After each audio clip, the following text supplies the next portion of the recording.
What's up? Welcome back. I'm theZim. This is theZim's Video Journal, episode 114. Thanks for joining. This is where I talk to you all about what went down on my musical and artistic journey in the last week or so. And let's get started, shall we? I wrote down some things, so let's see how it goes. It's kind of going to be freeform today. Well, it's always freeform, but it's going to be extra freeform today. The first thing I just wanted to talk about, it's been rough, man. Life's been rough for me in the last while. I haven't quite figured out how to make it unrough. How to smooth it out. I feel like I'm short. I'm gonna move this a little bit. It's just, if there's one goal I could have, one thing I'm trying to figure out is how to be content with the way things are. And that is very difficult for me. I don't know why exactly. There are things that I want that I just don't have. And so I don't know how to achieve it, but I don't know how to get rid of that nagging feeling of feeling less than, feeling like I'm not worth, like, I don't know. If, one manifestation of the feeling is when you like someone and they don't return that likingness, and it just makes you feel like it can make you feel not good enough. And I've been struggling with that feeling for a long time, and trying to figure out how to let those feelings go and just live and be content with the way things are. Not to keep working forward, because for me personally, I want to be able to keep working forward, keep believing that something great is on the horizon, yet not getting depressed when things don't go the way or something's not happening. And I just feel stagnant in a lot of ways. I feel like, I don't know, there's an expression that I like to say, running in sand, or that idea of like treading water, where it's like you're working so hard but not gaining anything for all the hard work that you're putting in, and it just really can be really frustrating. And that's what I feel like right now, and I've been feeling that way for a long time actually, and I'm trying to assess what it is I'm doing and make it worth it. That's the hard part. I could talk in circles. I could talk myself in circles with this whole idea, because it's like, it's worth it because I like doing it, and it's worth it because I want to be doing it.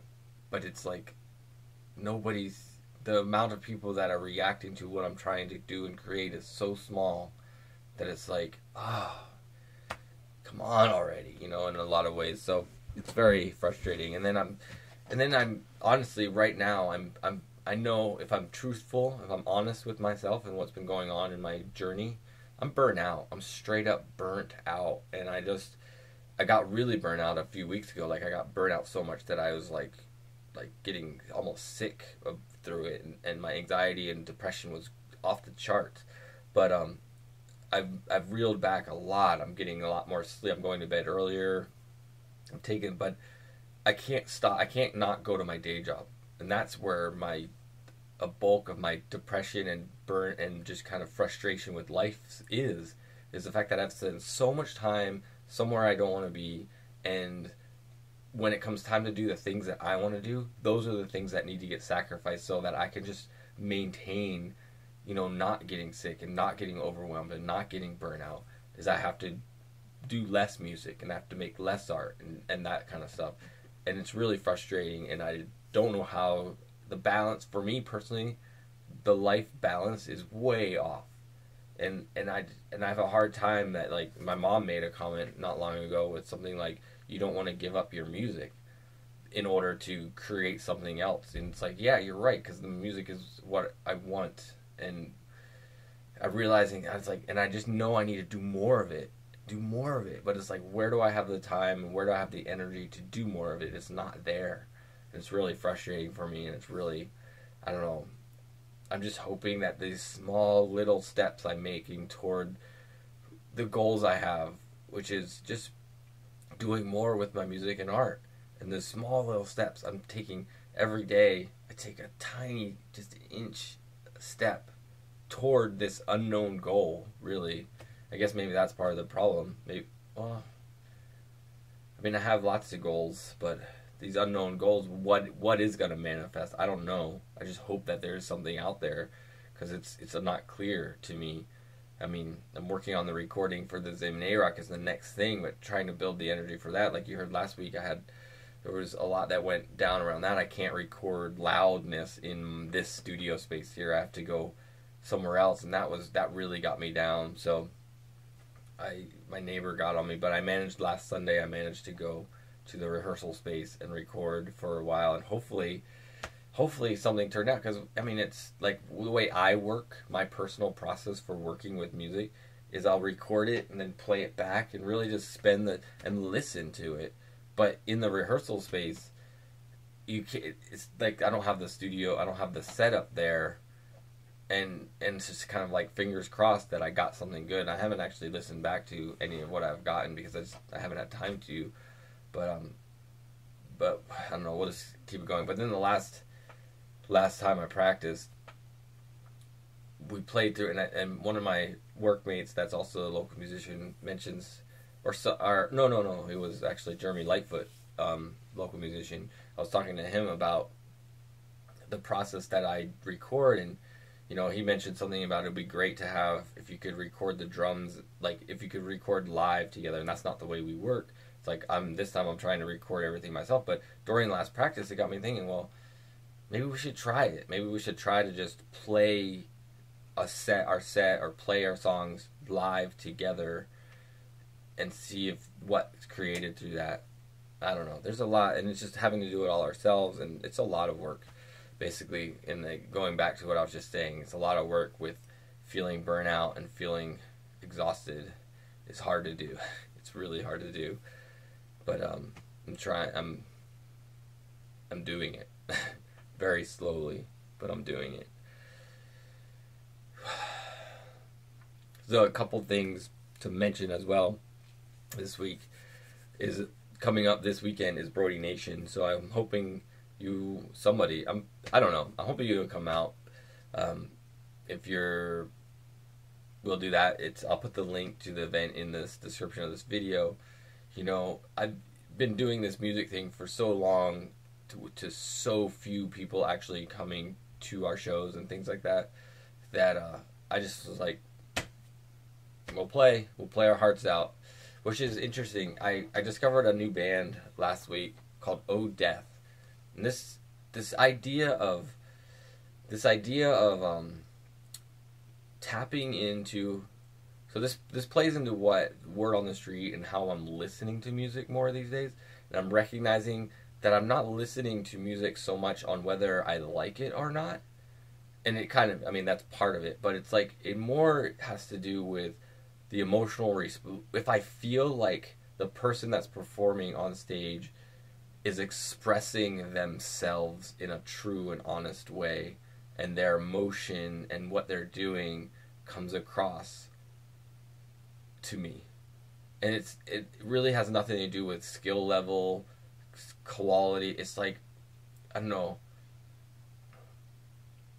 it's just something about the emotional, like I'm really trying to tap into the emotional part of music. And I've always been doing that for my own music, but something clicked this last week in practice and listening to music, and I heard Death on the radio, and I just heard this one song, and I didn't know who it was. It was like 20 seconds of a song, and it really clicked with me. I felt that emotion through the speaker in the lead singer's voice, and just the way he was presenting what he was saying. I was like, I felt the emotion in that. I just felt it. And when I went to rehearsal that same night, I was able to tap into that feeling, and I really was putting that into that rehearsal, and I felt really good about it. And I honestly felt like I elevated my personal game as a musician in that moment, and I'm really excited to bring that to the stage. So we'll see how it goes this weekend at Brody Nation, because that's the goal. My goal, I mean, it's always the goal to leave it all on the stage, but I think I found a way to leave even more, if that makes any sense. We'll see. I'm excited, really excited. I also went to a show. I went to see the General Mojo's CD or EP release, their album release show. Also on that bill was Industrial Revelations, Heels to the Hardwood, and Scarlet Park, and it was all fantastic. I took pictures of it. They posted them on the Word on the Street Facebook page, so facebook.com/Word on the Street podcast. You can go there and check out the pictures I took. I posted like 63 of the pictures. I took like over 1,000 photos, like 1,500 photos or something. Just, you know, clicking away. I don't have the best camera. This is my camera. It's a D80 Nikon. It works, but it's not, doesn't have the greatest, like, in dark light it kind of gets grainy and stuff. But you know, that saying, use what, start where you are, use what you have, do what you can. That's what I'm doing. And I have a greater project which I'm not telling you about yet, but there's a bigger project which should probably take me, I don't know how long it'll take me, but less than a year, that we're using this local music, and we'll see how that plays out. But you'll hear about it soon. A little teaser there for you. So I went and took the pictures. The show was amazing. I just want to tell you about my experience at the show. It's really I got like choked up there for a second thinking about this, but it's really hard, not hard for me, but like, in order for me to give up time with my kids, I had my kids this weekend, and I wanted to go to this show for a few reasons, and I made it happen, and it was the way it played out on Friday, which almost didn't make the show because of some expectations around my kids and different things, and feeling like I wasn't being a good enough dad by wanting to go to this show over being with them, was really playing, and just how things played out. But it turned out to work out. I got worried, a little more worried about my relationship with my son in particular, because of just how it played out. I won't get into too many details about it, but we ended up going to my mom's, their Nana's, and she took them for the night, and it worked out good. I went to the show, and I just, it was one of those shows for me that was, I got almost depressed because of how good it was. Because I'd rather be playing than in the audience. Whenever that happens, that's when I know it's a good show. And watching these performers on stage, like, it was during the Heels to the Hardwood set in particular that I just that feeling inside of, like, why I love music just was hitting me. And it was like, I was near, tears almost, being in that space and experiencing that. And then all the music was great. I think, for me personally, what Industrial Revelations does is the least, I'll just say, exciting out of that set, because for me, it was the least original sounding, or something. I don't know.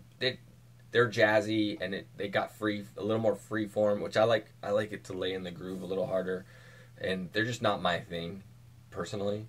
So, just that, not what I'm looking for. I understand and can see their thing, and they're doing a great thing, what they're doing, but it's not my thing, which is kind of ironic, and you probably wouldn't guess it if you knew me, because I'm a jazz guy and all that stuff. At least I started out that way. But General Mojo's, for me, that night was amazing. They were really good, and there's like, the Crocodile too knows how to build up their headliners. They don't do much with lighting for the opening acts and stuff, and the headliners get all the light show and everything. And the General Mojos brought it for sure. They were on point, exciting. There was a good crowd for them. Wasn't sold out. It was probably like, I think the room holds like 470 or something. There's probably around 300 people there. because the back of luckily they were all excited to move up. You know, it wasn't like a space at the beginning, at the front of the stage. But I don't know, I'm kind of rambling too much now. But it was, the bottom line was, it was really inspiring to me being there, and I was really glad I was there. I highly recommend all the bands because they're all high quality and we're all amazing. And so Scarlet Park, Hillsdale Harwood, Industrial Revelations, and General Mojo. I'll leave that at that, but it just reminded me, just hit me hard that I need to be playing more music, and from now on, right now, I need to figure out, I mean, I got the recording to worry about. I want to get another recording out. I got the 100th episode recording party for the Word on the Street podcast. It's happening in August. That's an acoustic show that theZim and Arock will be playing a part of our event. I'll tell you more about in a second. And then, but I need to do more with theZim and Arock, playing more shows. I have to figure that out. It's like I flip-flop, I waffle on that a lot because I don't want to do, I'm so over playing the clubs and that, how many people can you draw idea, even when it's unspoken, when there's nobody that comes to a show, you go like, why, the club doesn't want to have you back, they know you don't draw, so it just kind of, so it's like doing that stuff, and it's like, I don't know, it's hard to figure out what to do. This is reminding me of an idea with everything that I'm working on with Word on the Street, with my band, and it's like the amount of reactions I get, and I can't think of there was a particular reaction that I've gotten recently that keeps me going, but it's so few and far between a lot of the times that it's like, it makes me, when a source that I really value says I'm doing a good thing, it keeps me going. But those things happen so few and far between that it makes me wonder if I should continue doing what I'm doing at times. And I guess, and it doesn't help going back to what I was saying, feeling burnout and all that stuff. But I don't know. It's just, I'm in this cloud. I'm in this space right now where a change is necessary, but I don't know how to manifest that, and I don't know what needs to happen. But we'll see. We'll see what happens. I should talk about Word on the Street version 89 was with Devin Sinha, and great conversation. I didn't write anything down about that conversation. The one thing, there was one behind the scenes thing, just with the podcast in general. I think from here on out, I'm going to really shorten up the intros. Like, they'll be really short. I've been going to about 10 minutes. The intro I did for Devin's was about 6 minutes. So I'm going to get even shorter, but I'm going to make these outros longer. The outros to the podcast will be 10 minutes, 12 minutes, 14 minutes. I'm not going to worry too much. They won't be crazy long, but it'll just be like the stuff that I've been saying on the intros and like getting a little deeper about ideas. So that's just a little behind the scenes thing. So yeah, I basically told you everything I need to tell you today. I would like to know from you what your jam is. Let's see. What did I listen to most this week? I don't know. I have a playlist that I make playlists on my iPod, and I'm still jamming on since General Mojo's show was out. I mean, it was a really good show. It was really good. So they have the song Geese on the Lawn, which the recorded version I don't like, just to be honest.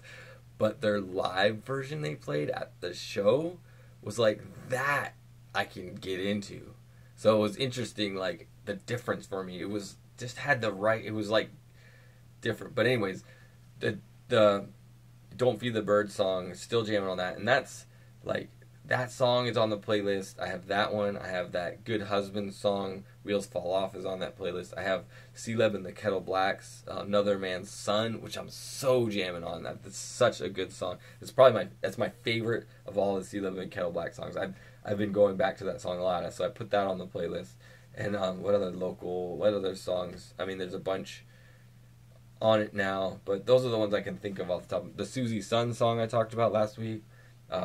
Can't remember the name of it, but Susie Sun. So there's a few, those are the songs on this playlist that I'm jamming to. So let me know what you're jamming to. I'd love to hear. Put it in the comments to this video. Love to hear what you're jamming to. Now hopefully you'll do it on YouTube. Do it on YouTube. I'm trying to grow this YouTube channel. It's got like 60 subscribers now. Very small, but we'll see. Oh, another thing I've been doing, I've been doing more. I just kind of post things on YouTube as they come up. I also posted 4 videos. Every song that was at that General Mojo's album release show, I have 4 individual videos that I took. So videos from my phone again are in there, or in this channel. I'm also doing these 5-minute or less videos. I think I might have mentioned last week, but I'm doing these 5 minutes or less where I talk about something, or just post a video that's 5 minutes or less. I've posted a few of these stress relief videos where I'm hitting the baseball, and I'm probably going to run out of time, so if it cuts off, I'm just going to let it cut off. I'm not going to try to do anything extra, but I'm just going to keep talking.